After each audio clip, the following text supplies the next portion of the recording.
Welcome to a Worldwide special. My name is Viv Regan. I'm the co-director at Worldwide, and we are delighted to have Adrian Hart with us, who's worked on video projects in schools for over 10 years now.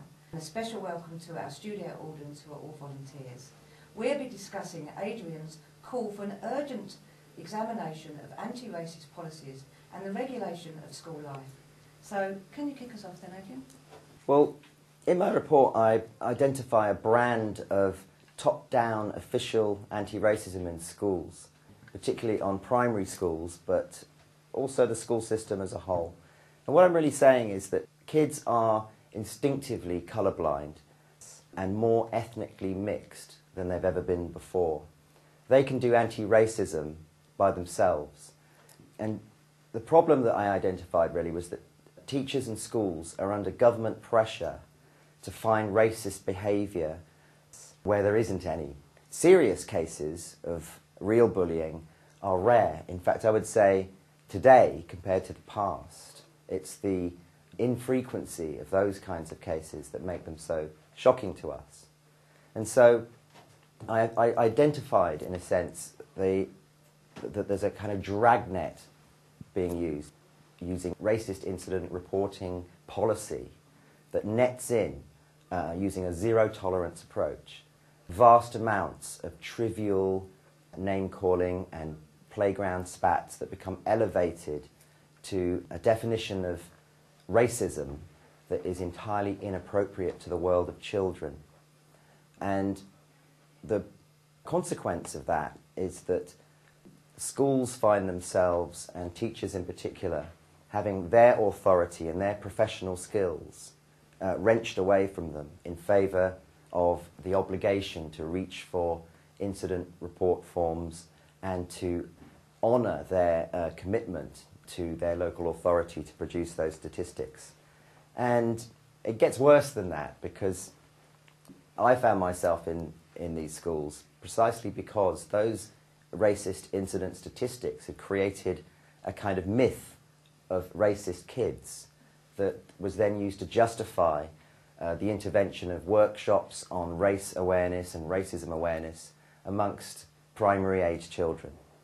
And so in the report I argue that the problem is that policymakers and what I call official anti-racists are living in a different world.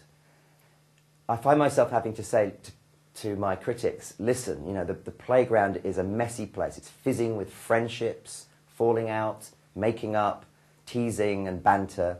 Of course they insult each other, they're kids. And I really think it's a travesty and potentially very damaging that this world gets interfered with by a policy determined to elevate this playground world into an adult conception of racism. It's dangerous because all this does is makes things worse.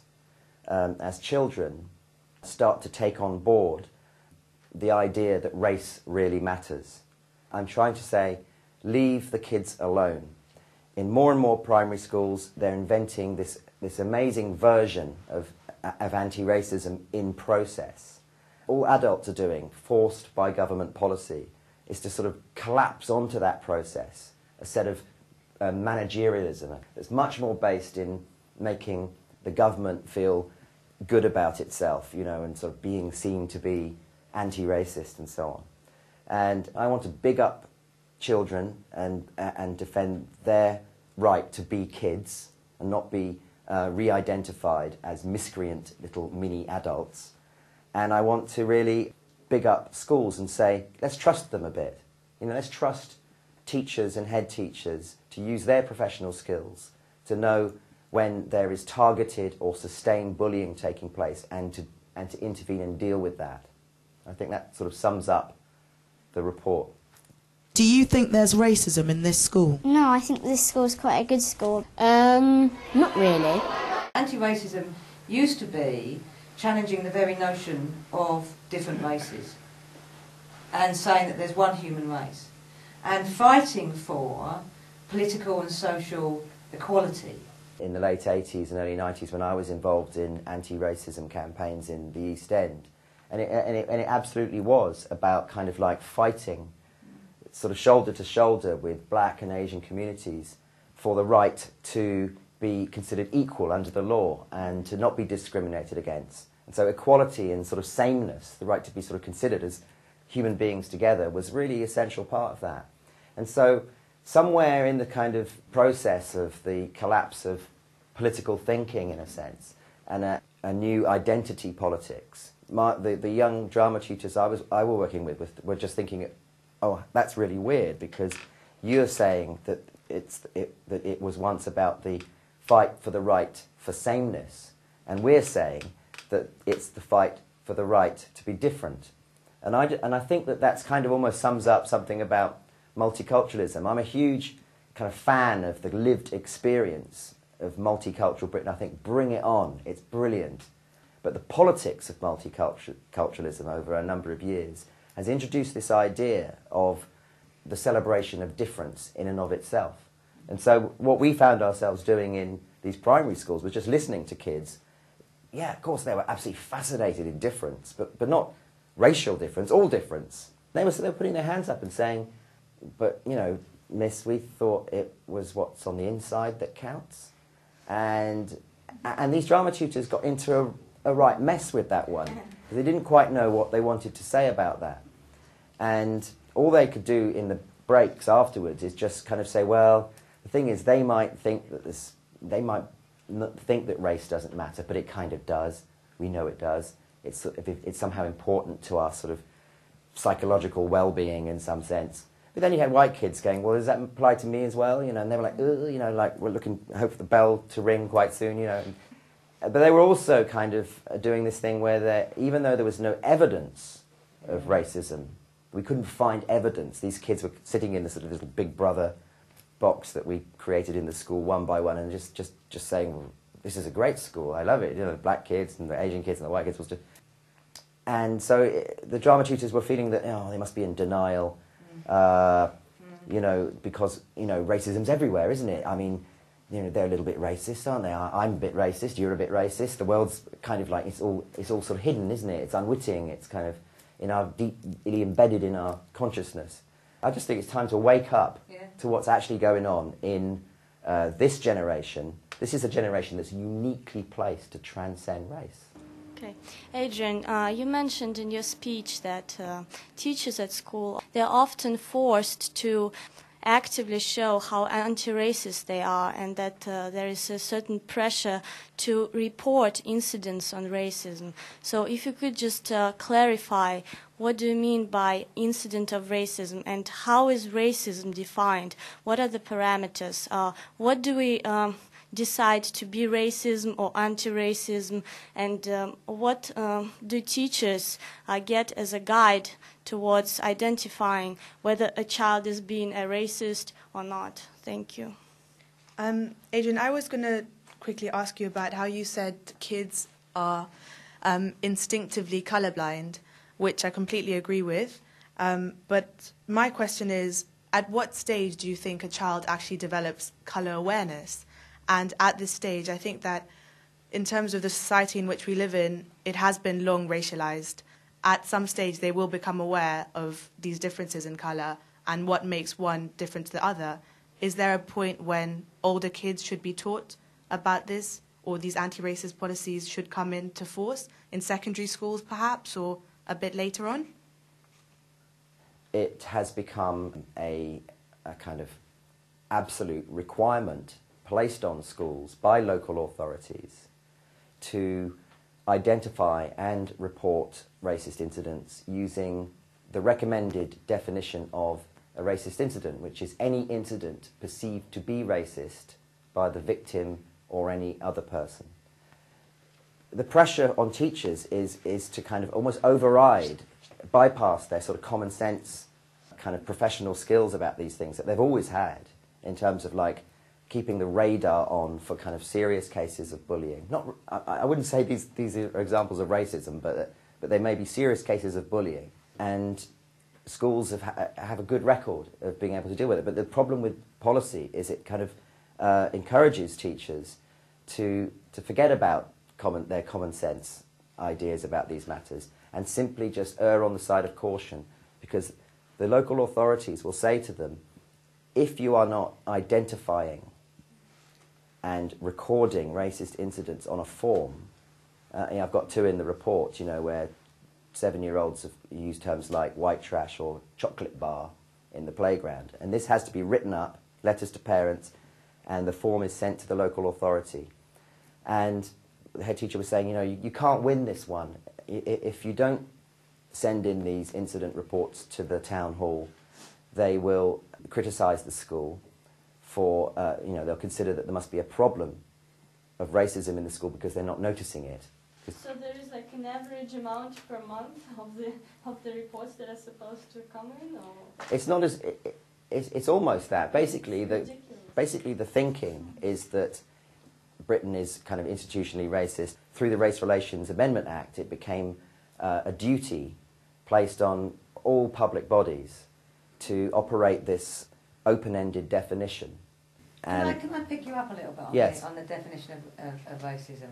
Because that really was born out of the Macpherson report, wasn't it? And the Stephen Lawrence inquiry before that. And it has totally redefined racism. It was racist acts were not employing someone because they were black. Whereas this new definition of racism is this kind of free-floating, it's what anybody perceives as racist is therefore racist, and takes context away. You're absolutely right in all the things you said just then, because it used to be the case, there was a clear understanding that racism had something very definitely to do with consciously held beliefs about the inferiority of another group.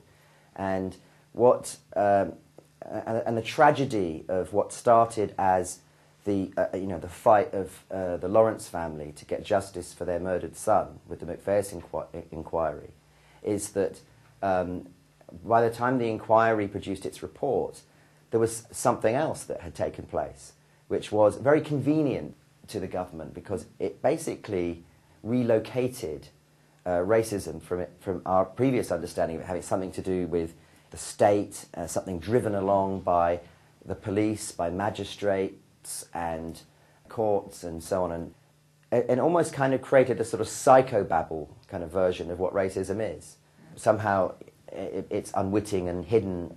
You can't really even argue against it because and it's our fault. And it's our fault. It's basically an attack on being human because it takes it from the sort of centres of power that racism was previously understood to have a kind of its source to a sort of almost original sin type kind of notion of just rotten humanity and their kind of the racism that will just inevitably, we're all on the cusp of doing something racist or thinking something racist. The primary school I went to, a very, very strong anti-racist message, like in everything we did, in kind of the songs and the assemblies and stuff.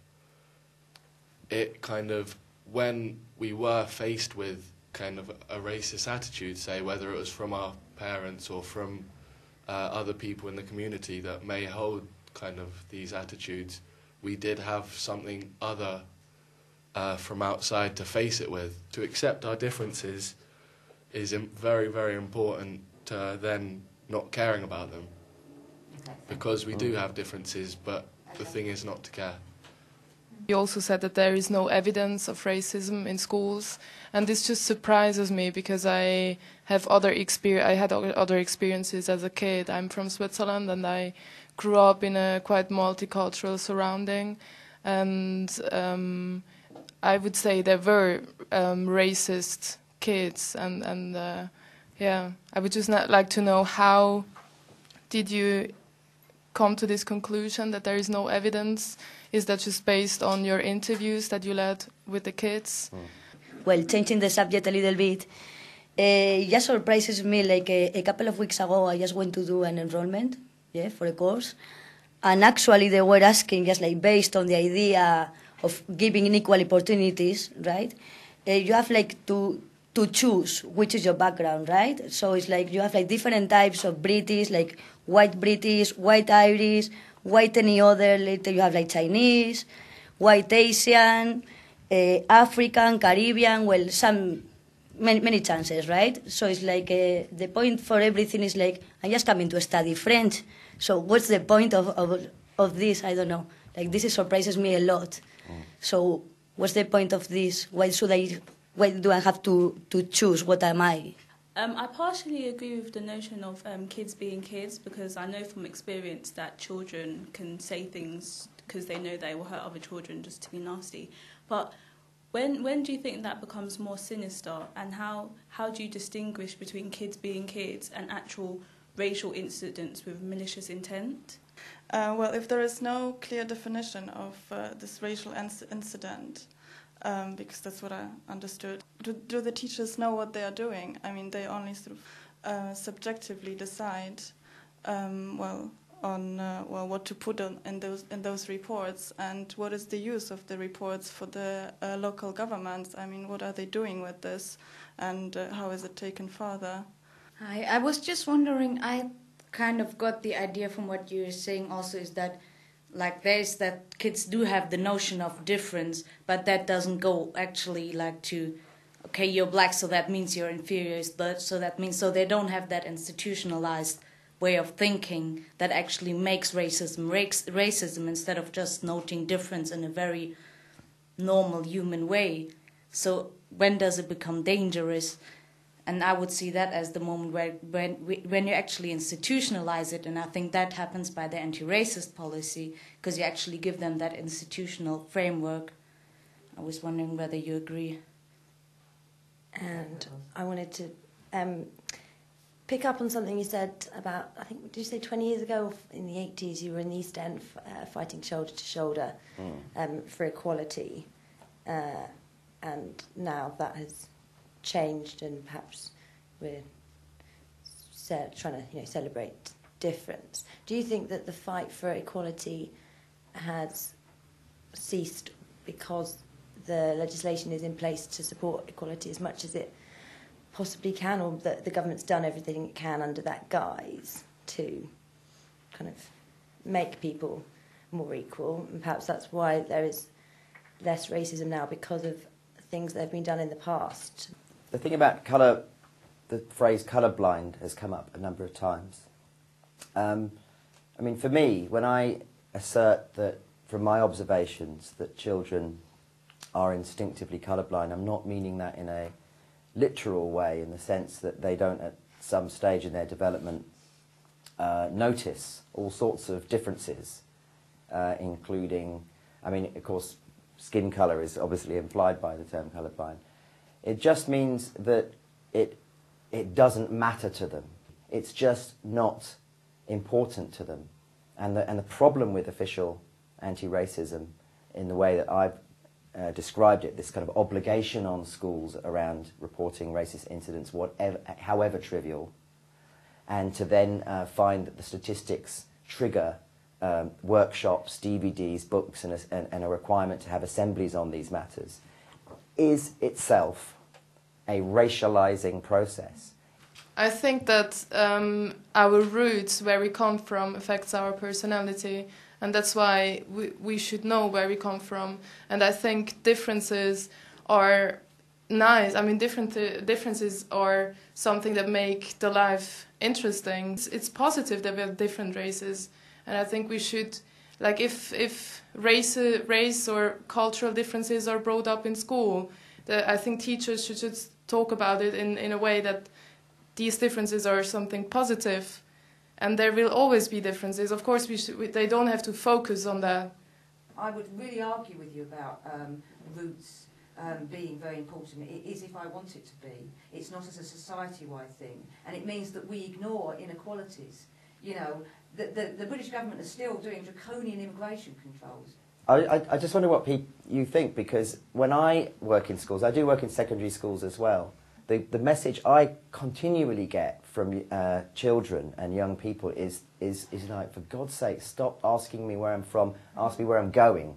And as you go younger, into younger and younger children, the sort of fretting and concern about, what's my identity, what's my primary identity, or my identity is a bit fluid, isn't it? I'm a sort of black person in the morning, and then I'm a skateboarder, and then I'm an Arsenal supporter, and then I get blah, blah, blah. And it's it all becomes like a kind of fiction at the point that you're working with this under 10 generation. And that's the sort of thing that I'm trying to kind of grasp here, which is the squandering of an opportunity to free up, to step away from the plate and free up a generation of kids. If we talk about good anti-racism, you know, celebrating what is shared, the kind of people actually forget that in schools, to actually go into a class, a group of people that could be from all different parts of the world, actually, in some schools, and have that sort of universalizing experience of all working together on subject knowledge. You know, the subject, you know,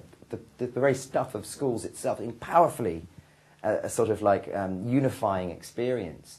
And you know, people, I don't hear anybody talking about that. In fact, half the time when I'm in schools, kids are being dragged out of class time to sit and do this stuff that is, to me, interfering in this process. Let's just like require our children to sort of step up to the plate and learn resilience. Because the problem in contemporary society now is, whereas before the baseline was always about resilience as a sort of central component in child development, now it's vulnerability. And so there's a cost to building up a culture of victimhood amongst children. Hello there, my name's Helder.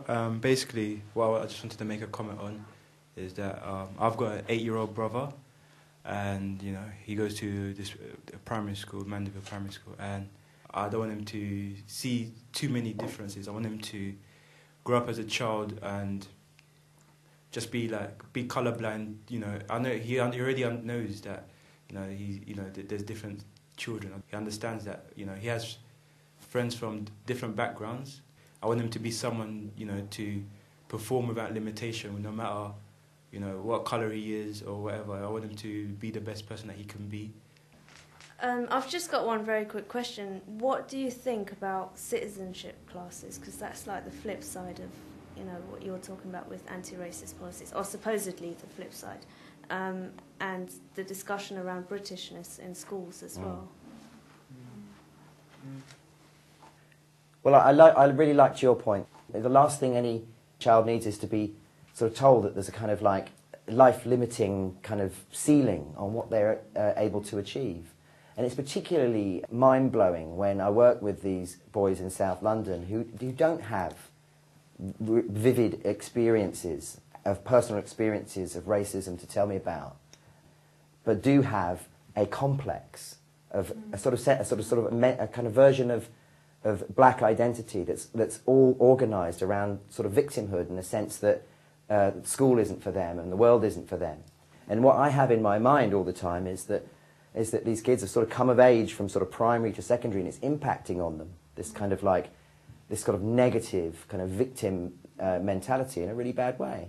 Citizenship classes, well, there's obviously all sorts to say about how the government is trying to kind of like use that moment as a way of rolling out some sort of sense of Britishness and shared values, but they don't even know what they mean by that, so they've got a bit of a problem right from the top down. But I do notice on the ground that that is where official anti-racism enters the curriculum, and that in its worst examples, it is a moment to sort of where kids will listen to a teacher feel that they're doing the right thing in some way by talking about how British society is racist, not recognising any of the sea changes that have taken place, that racial identity is somehow an important part of our sort of psychological well-being. So, you know, it leaks into the curriculum at that point.